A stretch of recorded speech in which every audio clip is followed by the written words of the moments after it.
When you think about great trash talkers, people like Gary Payton, Michael Jordan, Reggie Miller, and especially Larry Bird come to mind first. But one player in the modern NBA who very rarely ever gets talked about when it comes to trash talking as well as killer instinct is indeed Steph Curry. And Steph, at the end of the day, he is pretty humble, but he definitely is petty and is not afraid to trash talk and get in your face and shut you up. And looking at our first Steph trash talking story, going all the way back to 2020 on opening night, you had the Clippers playing the Warriors. And this Warriors team was far from the Warriors team you know today, as they had D'Angelo Russell, Glenn Robinson, Eric Paschall, and Jacob Evans. Not exactly a super team, but the most star-studded lineup. And with that being the case, on opening night Golden State was beat by 19 points and let LA score 141 on their home court. Congrats to the Clippers on a great Game 1 victory. But for someone like Pat Bev, he took it to the nth degree, saying, quote, "Y'all are a little different without KD.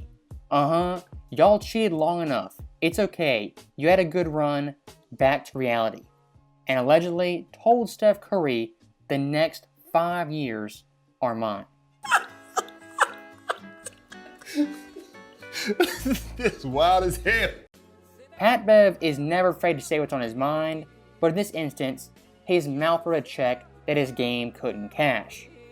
As looking at Pat Bev versus Steph Curry, since that matchup, they've met 5 times. In those 5 games, Pat Beverly has had a total of 32 points. Steph Curry in his last meeting alone versus Beverly had 34. If this right here is the Patrick Beverly era, it's gotten off to a terrible start, as Steph has won a title, a Finals MVP, led the NBA in scoring, 3-pointers, and in the process broke the record for all-time threes. Pat Bev, since these comments, has won a 3-1 lead, got 40 dropped on him by Chris Paul in the Western Conference Finals, he's been traded 4 times, and most importantly, he won the play-in tournament. Oh, come on, man. Come on, man. You cried. This is the play-in, not the play-off. Now, to be fair and objective, Pat Bev did say 5 years. So technically, he isn't wrong yet, but he better hurry up, win some hardware, get an MVP, or do something, or the 2020s will not be known as the Patrick Beverly era.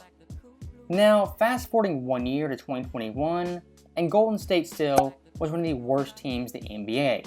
And to open the season, Steph individually was having a horrendous start. And after losing by 25 points in Portland and being below 500, Dame Lillard had some very choice words, saying Steph without KD was looking very mortal and quite frankly, coming back to reality. The quotes from Dame at this point are eerily similar to Patrick Beverly and what he said a year prior. Now, unfortunately for Dame, at this point Steph, he was healthy and the very next game was playing Portland in Golden State.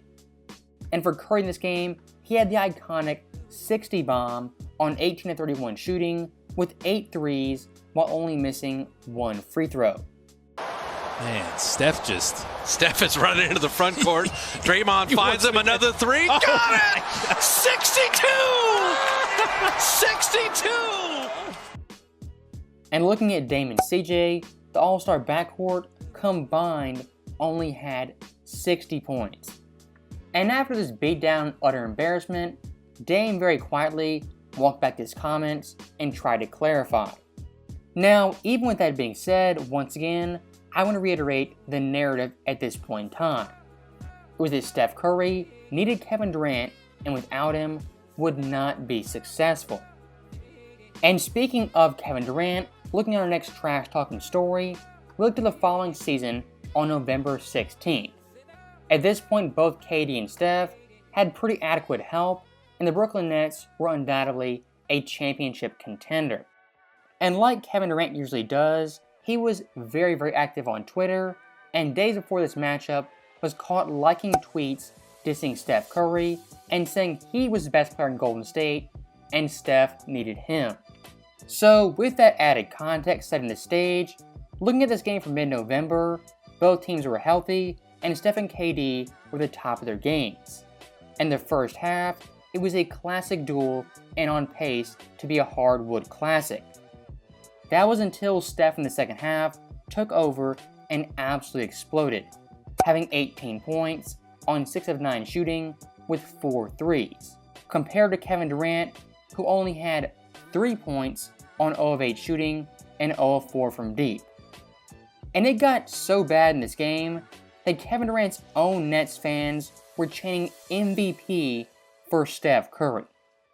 Without Joel Embiid, it's been difficult, and Utah's defense over the last 4 or 5 games has tanked, and so they're struggling a little bit. Both teams. And looking at the final tally, Steph had 37, KD only had 19, and Golden State won by 18 points. Steph will probably never admit it, but seeing KD like those tweets definitely added some fuel to the fire and some added motivation to destroy the Brooklyn Nets. And fast forwarding 2 weeks later, Steph once again will be in a pretty fiery matchup versus the LA Clippers.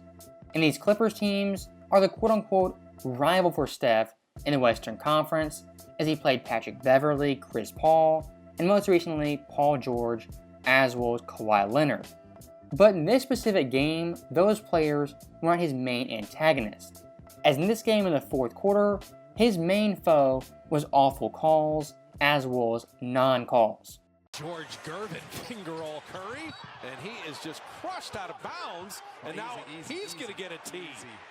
He wanted to foul there, and it should have been. After that moment, in a relatively close game, Steph would go psycho and absolutely nuts, as in the final 7 minutes, he would have 11 points on 5 of 5 shooting with 3 threes. Compare that to the Clippers team, who only had 16 points in those 7 minutes. And Steph was so locked in this game, he was hitting shots that didn't even count.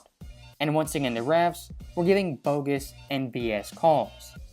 And when thinking about the LA Clippers, Steph really kinda owns them and is their father. As versus both Kawhi and PG back in 2021, he once again had an epic and crazy comeback. As in the third quarter, with only 3 minutes left, Golden State was down by 22 points. Steph, in a 3-minute time period, after being down by 22, scored 13 straight points. And looking at the second half, he had a total of 24, in a game Golden State won by 10. Bazemore out to Curry, catch and shoot, got it! Smoke from Steph. Steph on the drive by Wild, tough shot! And so far in this video, we've seen guys like Kevin Durant, Damian Lillard, even Patrick Beverly get proven wrong by Steph Curry.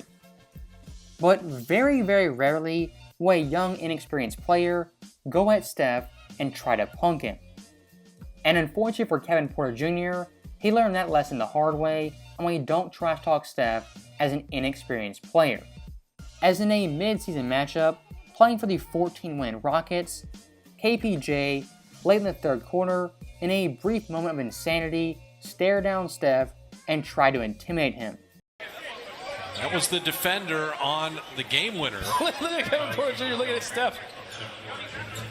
He does not like that call. He's still staring at him. Steph is not even going to acknowledge him. Now I guess Porter at this point was feeling pretty good, as he had 14 points, Steph only had 10, and the Rockets weren't down by 25. But that one mistake right there would have flipped the switch, and Steph would go completely berserk, as after that moment, he had 24 points on 8 of 12 shooting with 5 threes, and the fourth quarter alone had 21 points en route to a Golden State blowout.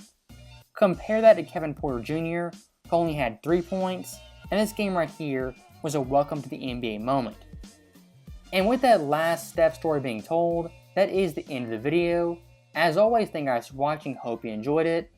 I'll see you guys next time.